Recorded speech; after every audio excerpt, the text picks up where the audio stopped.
The spark is not the strategy. A gut feeling can light the way, but only if you test it before you jump in. This was originally written March 25th, 2025. One of the most romanticized characteristics of entrepreneurs and builders is this: damn the torpedoes. Or rather, carry on at full speed and commit to your ideas. Inspiration strikes, so seize the moment. Be bold, be resolute, and be unyielding in your focus. Sometimes this mantra works out, sometimes it doesn't. With this simple, chase your gut feeling approach, the cycle of ideation looks something like this. Wait and see. Spark of inspiration. Implement idea. Wait and see. Spark of inspiration. Implement idea. Wait and see. In my experience, the heap of ideas which seemed great but failed is much, much larger than the heap of ideas which seemed great but were also truly transformative for a business. Should we ignore those sparks of inspiration, knowing they won't pan out? Resoundingly no. Ideas which come from the spark of inspiration also carry with them some powerfully intrinsic motivation. They're exciting, they represent change, and they ride on that bolt of electricity that drives many entrepreneurs and builders: the notion of creating something.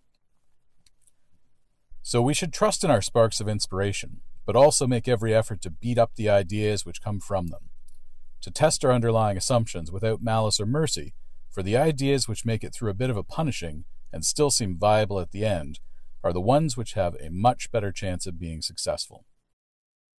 And they'll have a better chance of actually seeing the light of day, too. The reality of execution. How many times has one of the serious operators in your business looked at you with that "I'm pulling my hair out right now" side-eye after you've described a new idea? How many times have they expressed to you how hard the idea will be to implement, or how much disruption it will be for a given team, or how it will distract from other things which are more important? There are always more reasons not to do something than to do it. I'm almost certain that this has happened to you. Hey, I've been on both sides of it. The person getting the side-eye, and also the person giving the side-eye. This type of pushback almost never comes from a direct and automatic criticism of the idea itself. Often, it comes from the notion that endlessly chasing new ideas wastes considerable time and simply makes it more difficult to manage the things already on the table, which it often does. If you have one of these people in your orbit, be grateful. They're a rare breed and will be extremely useful as you begin to calibrate your cycle of ideation. More on that later in this recording. Thinking about ideation from the perspective of execution for a moment, let's say that 1 in 10 of the ideas generated through these sparks of inspiration are actually viable for your business. And let's say that each idea takes a month to fully deploy and maybe another month to measure. So the value of ideation. If your sparks of inspiration generate 10 ideas, you'll spend 10 months implementing them and then 10 months deciding if they're truly valuable or not. No matter what way you slice it, you're probably not realizing full value from this basket of sparks for a year. But if we approach ideation a bit differently, then we can shorten the pathway to getting favorable outcomes, or at least we can skew the probabilities a bit more in our favor.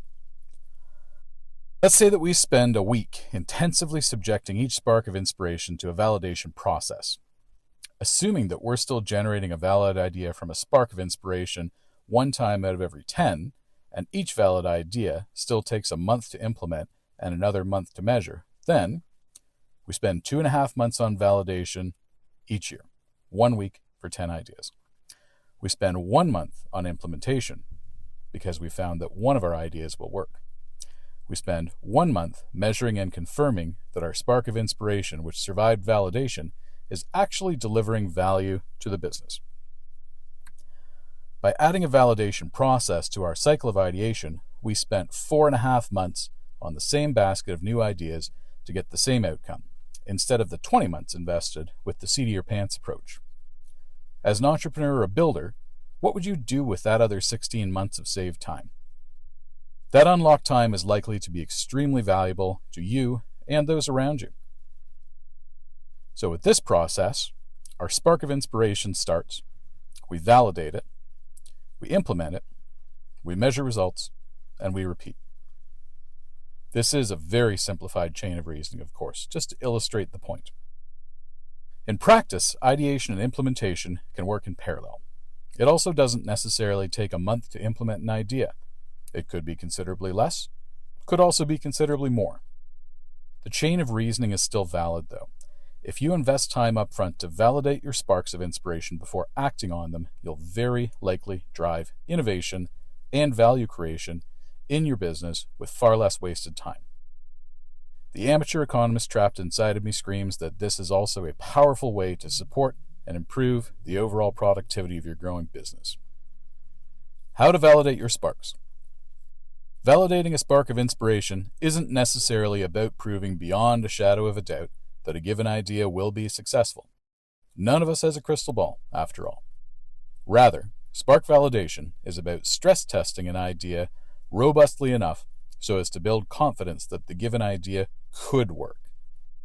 As a bonus, effective spark validation also starts to clarify under what conditions the idea could work. This full post ended up longer than expected. Apparently I had thoughts. To make soaking it in a bit more manageable, it's been split into 4 parts. Part 1 is the contrarian method. Part 2 is the alignment method. Part 3 is the customer-centric method. And Part 4 is the market maker method. Each of those will have a separate readout. Here's the wrap-up. Inspiration is fuel, but without validation, it's just smoke. Before you pour time and money into your next great idea, take a breath. Beat it up. Ask yourself the hard questions and make sure that it's worth building.